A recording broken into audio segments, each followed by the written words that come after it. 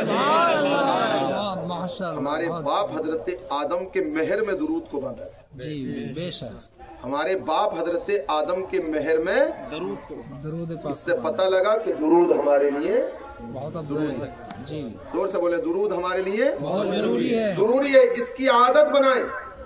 آج کل تو حالات یہ ہے کہ پرویز بھائی نعت پڑھنے کے لیے کھڑے ہوں، لوگوں سے کہتے ہیں درود شریف پڑھ لو تو کچھ تو ہونٹ ہلا کر کے کام چلا دیتے ہیں کہ پرویز بھائی دیکھ لیں گے، مفتی نابے صاحب دیکھ لیں گے، ہونٹ ہل رہے ہیں تو کام چل رہا ہے۔ قربان جاؤ، اللہ کے نبی صلی اللہ علیہ وسلم کی خدمت میں ایک فرشتہ حاضر ہوا، تمہارے رسول نے ارشاد فرمایا اے فرشتے یہ بتا تیری ذمہ داری کیا ہے، تیرا کام کیا ہے، تو کیا کرتا ہے؟ اس فرشتے نے عرض کیا یا رسول اللہ میرا کام ہے گنتی کرنا، میرا کام ہے شمار کرنا، میرا کام ہے کاؤنٹنگ کرنا، کسی چیز کو گنتی میں لانا، شمار میں لانا۔ میرے نبی نے ارشاد فرمایا بتاؤ تم کیا گن سکتے ہو؟ تو اس فرشتے نے عرض کیا تھا یا رسول اللہ میں بارش کی بوندوں کو گننے کی طاقت رکھتا ہوں۔ اندازہ لگائیں فرشتے کا، فرشتہ کہتا ہے یا رسول اللہ بارش سے جب بوندیں گرتی ہے، جب بارش پڑتی ہے تو اللہ نے مجھے یہ شان عطا فرمائی ہے کہ میں بارش کی بوندوں کو گن لیا کرتا ہوں۔ تمہارے رسول نے ارشاد فرمایا اور کیا گن سکتے ہو؟ فرشتہ عرض کرتا ہے یا رسول اللہ پوری دنیا کے اندر جتنے درخت ہیں، جتنے شجر ہیں، میں ان تمام کو گننے کی طاقت رکھتا ہوں۔ میرے نبی نے ارشاد فرمایا اور کیا گن سکتے ہو؟ فرشتہ عرض کرتا ہے یا رسول اللہ تمام دنیا کے سمندروں میں جتنی مچھلیاں تیرتی ہیں میں ان تمام کو بھی گن سکتا ہوں۔ میرے نبی نے ارشاد فرمایا فرشتے یہ بتا ایسی کون سی چیز ہے دنیا میں جسے تو نہیں گن سکتا، ایسی کون سی چیز ہے جس کی تو کاؤنٹنگ نہیں کر سکتا، جسے تو شمار میں نہیں لا سکتا؟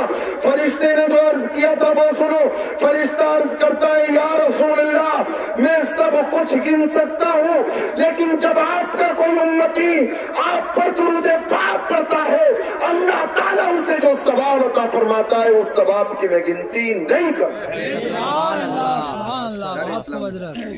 کافی باتیں میں نے آپ سے کر لی، نکاح کی محفل تھی، میں دل کی گہرائیوں سے دولہے میاں اور ان کے سب بھائیوں اور دوستوں کو مبارکبادی پیش کرتا ہوں۔ اس محفل پاک کو سجایا گیا، جو دلہے کے دوست ہیں کلیرے مبیرے پھپیرے بھائی جو ہوتے ہیں وہ ایسے ٹائم پہ آ کر کے بہت زیادہ پریشانی کا سامنا کھڑا کر دیتے ہیں۔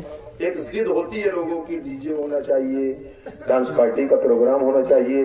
یہ نوجوان طبقہ میرے سامنے بیٹھا ہے، کوئی بھی شادی ایسی آپ کی ہو تو ان چیزوں کو ختم کرتے ہوئے مولانا نابے صاحب کو بلاؤ اور تقریر کا اور نعت کا پروگرام، اس لیے کہ اس سے تمہاری زندگی میں بھی خوشحالیاں آئیں گی۔ ڈیزے آپ کو صرف 4 گھنٹے رات یا 5 گھنٹے رات کا تو منورنجن دے سکتا ہے، لیکن زندگی میں بعد میں آنے کے لیے بہت بڑی مصیبتیں تمہارے لیے کھڑی کر دیتا ہے، پریشانیاں کھڑی کر دیتا ہے، دقتیں کھڑی کر دیا کرتا ہے۔ اور جس نکاح میں ذکر رسول کی محفل ہو اس میں اللہ کی رحمتیں شامل رہتی ہیں، علماء کی دعائیں رہتی ہیں۔ اب اس محفل پاک کو سجایا گیا، مجمع اگرچہ کثیر نہیں تھا، بہت زیادہ لوگ نہیں تھے، لیکن جتنوں نے سنا، جنہوں نے کروایا، جنہوں نے انتظام کیا، میں اغب کی رحمتوں سے امید کرتا ہوں اللہ تعالیٰ آپ کو 1-1 منٹ کے بدلے میں اس کا اجر عطا آمین۔ ورنہ 1-1 منٹ کے بدلے میں اس کی برائیوں کا بھی ذمہ آپ کے اوپر آتا ہے جو دوسرا پروگرام ہوتا ہے۔ اس لیے کہ جب کوئی آدمی برائی کی بنیاد ڈالتا ہے کہ جب کوئی برائی کی بنیاد ڈالتا ہے پھر اس کے ساتھ ساتھ جتنے لوگ برائی کرتے ہیں ان سب کو گناہ ملتا ہی ہے، لیکن جس نے شروع کیا ہوتا اس کو سب سے زیادہ گناہ ملتا ہے۔ اسی طریقے سے جب کوئی نیکی کی شروعات کرتا ہے، نیکی کی بنیاد ڈالتا ہے، یہ نیکی کا پروگرام سجایا گیا، اس میں جس نے کیا ہے اسے تو ثواب ملے گا ہی، آپ جتنے سن رہے ہیں آپ کا ثواب آپ کو بھی ملے گا اور اس کا بدلہ کچھ نہ کچھ اللہ تعالیٰ صاحب خانہ کو بھی عطا فرمائے گا۔ کافی باتیں میں نے آپ سے کر لی، 12 بج چکے ہیں، آپ کو صبح کو بارات میں بھی جانا ہے۔ میں نے جو بھی باتیں بولی ہیں میرے کم علمی یا سبقت لسانی کی بنیاد پر کوئی غلطی ہو میں سچے دل سے رب کی بارگاہ میں توبہ کرتا ہوں۔ استغفر اللہ ربی من کل ذنب واتوب الیہ۔ سبھی حضرات بآواز بلند کلمہ شریف پڑھیں، لا الہ